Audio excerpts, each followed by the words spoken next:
Welcome back to my channel, My Favorite Things. Today I want to share quickly with you the reasons I went with Unicaf in pursuing my MBA.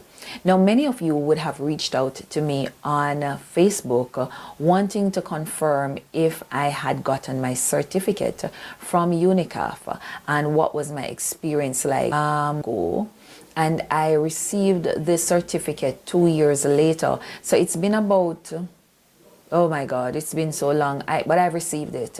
I'm going to see if I can find a picture to put up just to prove that I did get it. But let me share experience with you. So those of you who are contemplating and ask you, have you done an MBA? And if you have not, what is that one main reason why you have not pursued your MBA? You've been thinking about it, but you've not pursued it. And if you have done it, what was that one thing that made it so easy for you to have pursued your MBA? So here in Jamaica, it's pretty expensive, guys. And one rule of thumb is that you need to pursue, it's best to do your MBA with an internationally recognized institution. So one of those that comes quickly to mind is FIU, Florida International University. I know a lot of persons did theirs with that particular institution. Not Harvard, there was another one. FIU, there is Harriet Watt, and they are one that a number of persons have pursued because, again, of what their package entails. There was New Orleans as well. They had offered a program. But guys, and then there is, of course, UWI Mona School of Business, which again is very popular here, well recognized. But one of the challenges I had with starting my MBA is that I could not afford it, guys. I ask you, have you done an MBA? And if you have not, what is that one main reason why you have not pursued your MBA? You've been thinking about it, but you've not pursued it. And if you have done it, what was that one thing that made it so easy for you to have pursued your MBA? So I reached out to Unicaf, and Unicaf, the moment, I think there's an application, you click the link to see if you're interested. And once I did that, somebody responded to me. I don't remember her name now. She responded to me. I think she called me actually. And she told me all the features.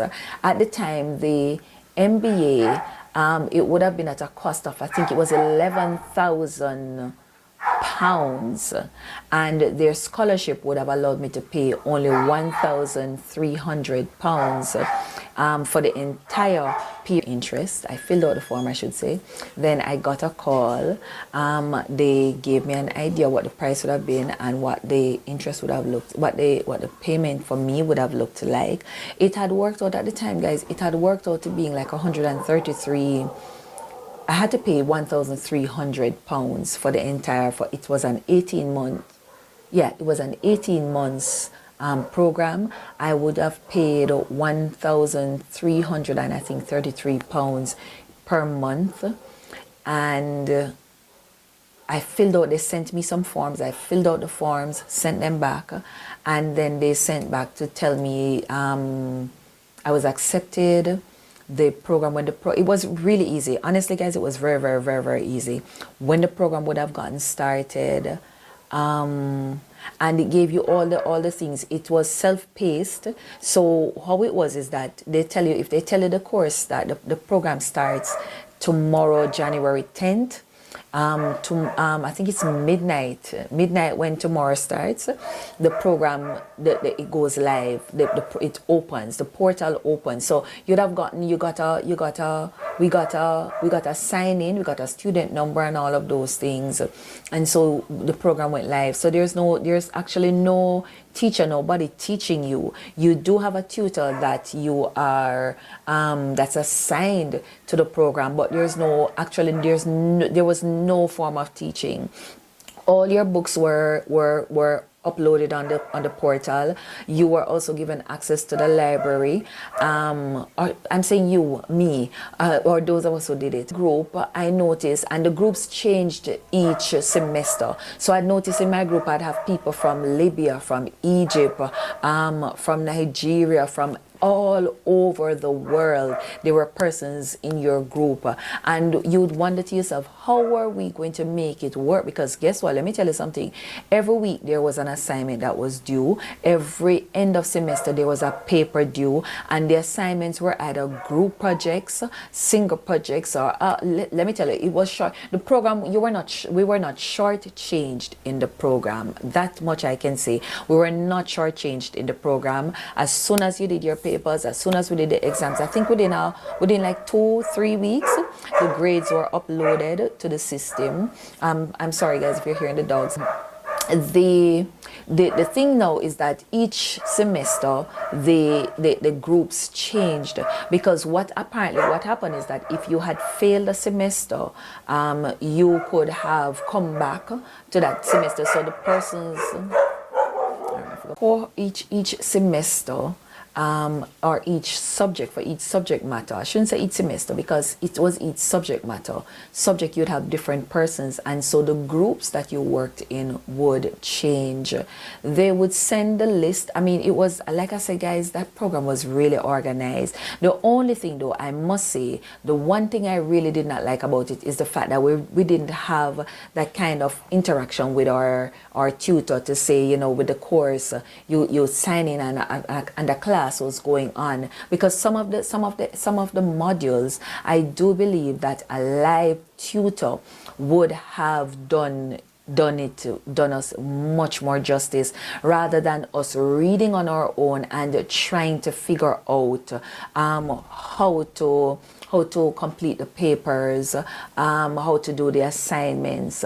I remember, I think it was it finance?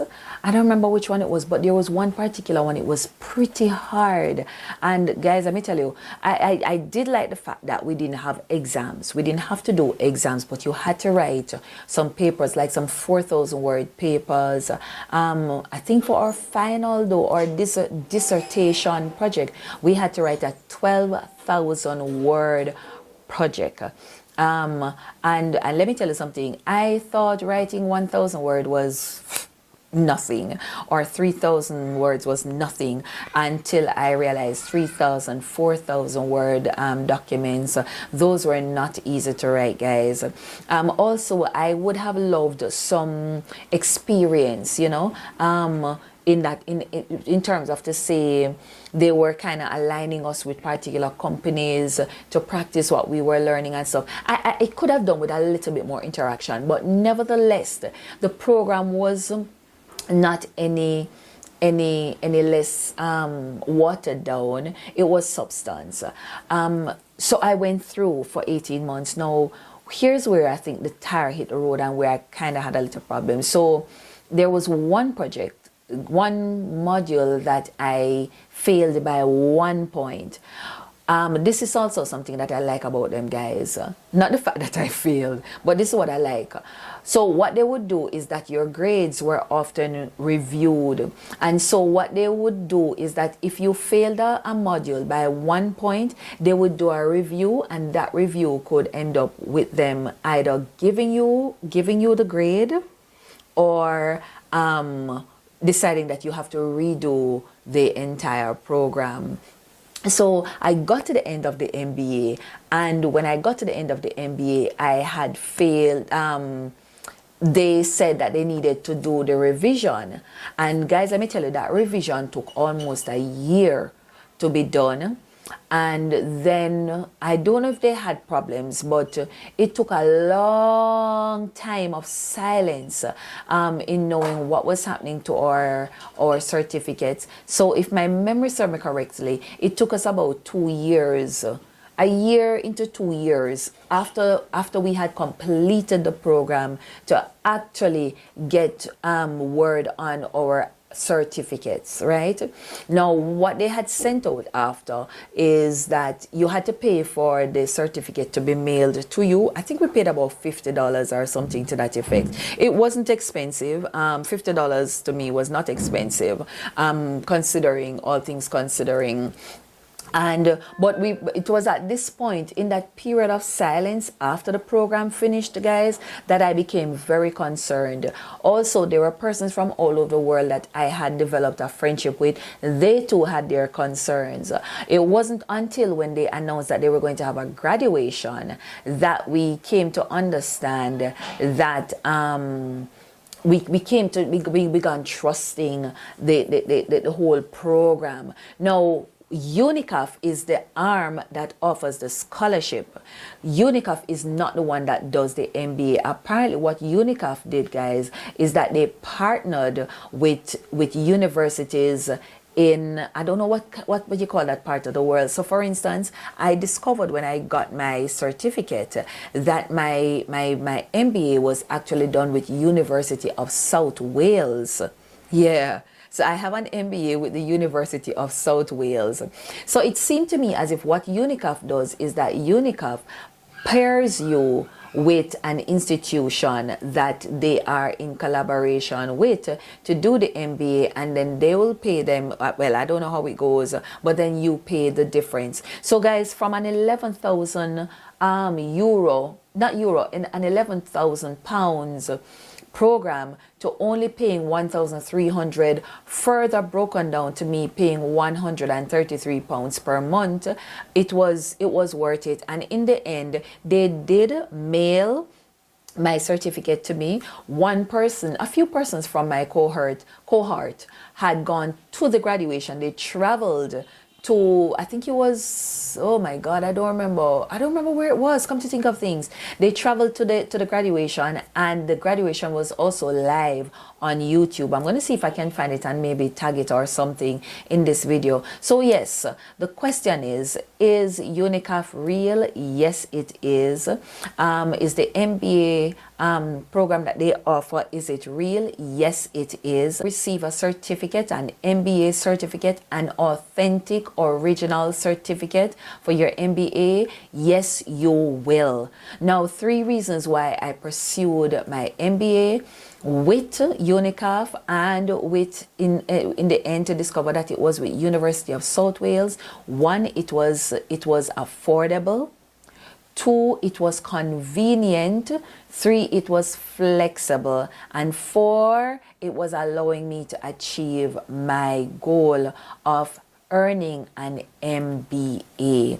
So guys, should you trust, can you trust Unicaf? Yes, you can. Yes, you can. Just what I'd say to you is ask all your questions. The young lady that had reached out to me, I asked all my questions, especially before I sent off all of my papers to them, because they do ask you for all the things like a normal university did. I had to get my transcript from where I did my BSc. I had to get all the different papers. I had to get my stuff from high school and stuff. So all the various papers, they ask you for everything. They process everything. Like I said, my experience online doing the MBA, it was great. It was every month we had a new module released, but at the same time, some other things from it, guys, that I formed. There were some great bonds and friends that I still have today from all over the world that I met as a result of this program. How did we, I needed to share with you, how did we keep it going so that we were able to get our assignments done? We formed a WhatsApp group, guys, because when they put you on the online portal and they put the list with the names, there is a room, yes, that you can reach out to classmates, but you can't do anything in there. So what we did was that we formed WhatsApp groups, and from there we communicated, we did our papers, and we sent it to the other, to whoever it was to put them together. We worked well together, I must say. We really did work well together, and all in all, it worked well. And so guys, I am an MBA graduate, of the University of South Wales, and I got my scholarship from Unicaf. So there you have it. All right, guys, so thank you so much for being here. Guys, don't forget to subscribe to the channel, My Favorite Things. I want to use this channel just to share with you what are, just information gathering and some of the things that to me I found I enjoyed, and I know some of you would be asking about stuff, wanting to know. Similar to myself, I've everything I'm doing online, I look to see if there's somebody who has reviewed it, and so that's what I want to do here. I want you to be able to find valuable information on something that you are concerned about. So that's it from me, guys. Take care. See you in my next video.